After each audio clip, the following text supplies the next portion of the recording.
Assalamualaikum warahmatullahi wabarakatuh. Selamat datang di channel Zar Rabbit. Sesuai dengan nama channel, di sini saya akan membahas dan berdiskusi soal kelinci.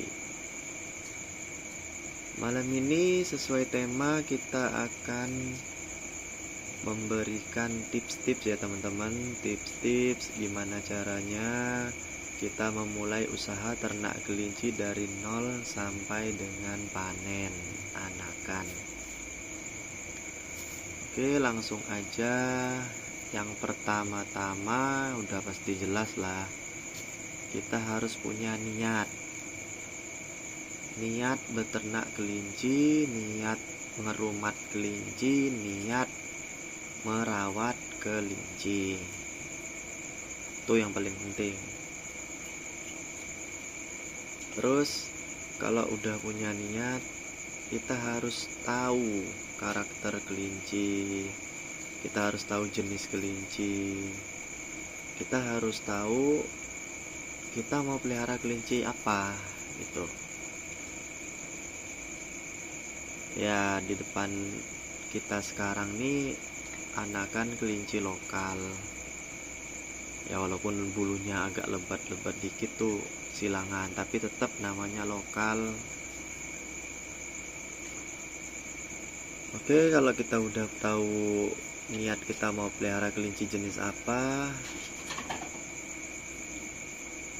setelah kita tahu jenisnya, kita tahu tempat dimana kita dapat kelincinya, lalu yang paling penting adalah kita harus tahu gimana cara ngerawat kelincinya supaya hidup sehat sampai beranak pinak. Kalau sudah tahu cara merawat, cara ngasih makan, jam makan, insya Allah kelincinya pasti cepat berkembang.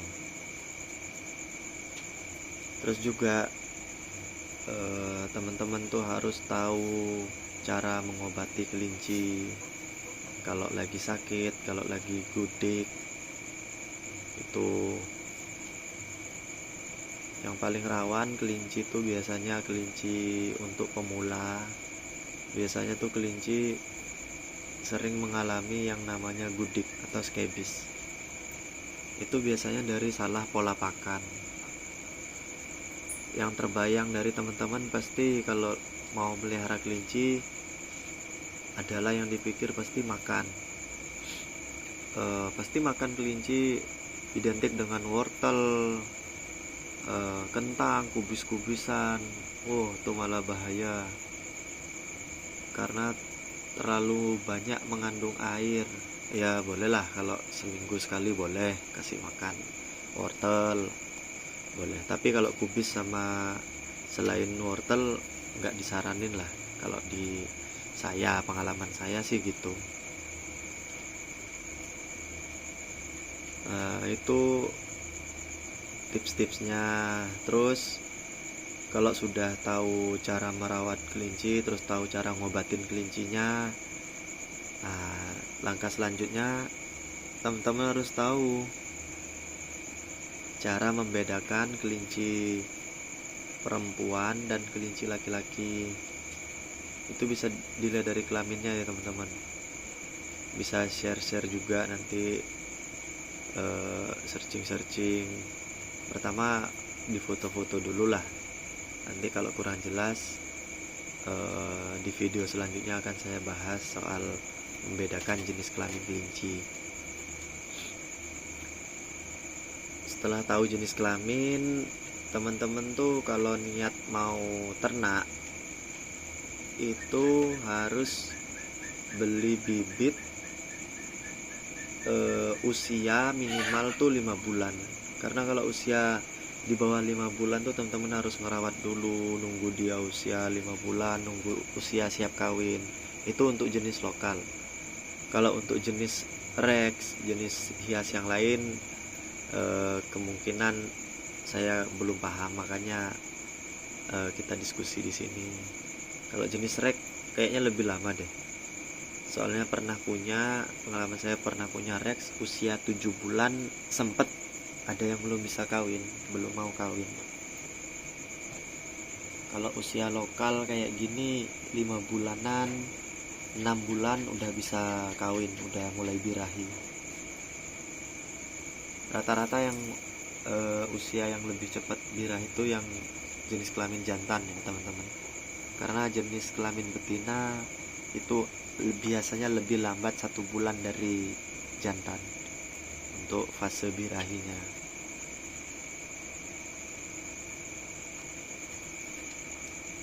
Kalau saran dari saya untuk pembelian bibit tuh, untuk pejantan beli 1 ekor saja. Untuk betina lebih dari 2 boleh, tapi maksimal 4 ya. Soalnya pengalaman di kandang 1 kelinci tuh dalam waktu 1 bulan tuh saya bisa ngawinin 4 ekor. Jadi diurut ya teman-teman.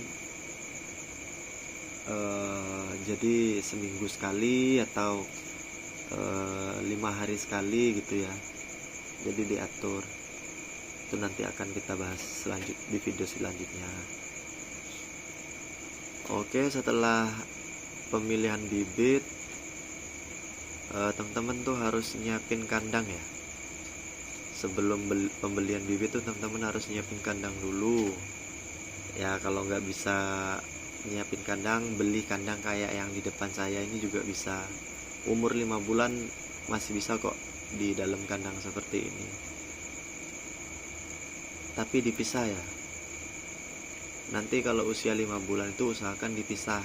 Jadi teman-teman tuh harus beli kandang kayak model gini 4, karena untuk 1 jantan dan 3 betina. Masing-masing kelinci dipisah, 1 kelinci 1 ekor 1 kandang. Karena kalau digabung nanti si jantannya udah birahi, udah mau ngawin, sedangkan betinanya belum mau ngawin. Yang betina takutnya stres, apalagi kelinci baru datang.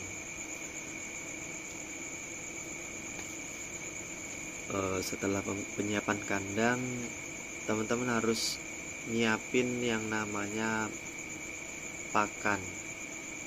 Tipsnya usahakan teman-teman aktif tanya ke penjualnya atau ke peternaknya di tempat kelinci yang teman-teman beli itu, pakannya apa, dikasih makan apa setiap harinya. Jadi nanti setelah teman-teman beli kelinci dari peternakan itu, dibawa ke rumahnya teman-teman, kelinci yang teman-teman beli itu enggak penyesuaian di pakan lagi, jadi ngurangi resiko mencret, ngurangi resiko stres. Jadi kelinci setelah sampai di kandang atau di rumahnya teman-teman, kelinci nggak usah adaptasi pakan lagi, jadi tinggal ngelanjutkan pakan yang sebelumnya dikasih di kandang peternaknya. Misalkan kalau di kandang saya ampas tahu sama rumput liar, rumput lapangan itu teman-teman. Jadi setiap ada yang beli di saya, pasti saya kasih tahu nanti di rumah pakannya ini. Kalau mau diganti pakan lain boleh, tapi jangan langsung spontan, dibiasakan dulu, diajarin. Biasanya sih kalau kelinci itu rawan dipakan ya teman-teman, rawan mencret untuk dipakan. Setelah penyiapan pakan, teman-teman tuh harus tahu jam makan juga. Jadi sekalian aja tanya ke peternaknya, jam makannya jam berapa aja, apakah pagi sama sore, ataukah siang sama malam, pertengahan malam gitu. Jadi masing-masing peternak tuh punya trik beda-beda, dan juga ya ketergantungan dengan waktu masing-masing sih peternaknya, ataukah sibuk di siang hari ataukah sibuk di malam hari. Jadi dia sempatnya ngasih makan di siang hari kalau yang kerja malam. Kayak saya kan kerja malam nih, jadi agak ringan lah untuk ngasih makan malam karena kan nggak tidur. Jadi kalau di kandang saya tuh saya ngasih makan siang jam 12 siang makan ampas. Nah, kalau malam makan rumput liar, yaitu rumput liar campur kangkung gitu, nggak apa-apa.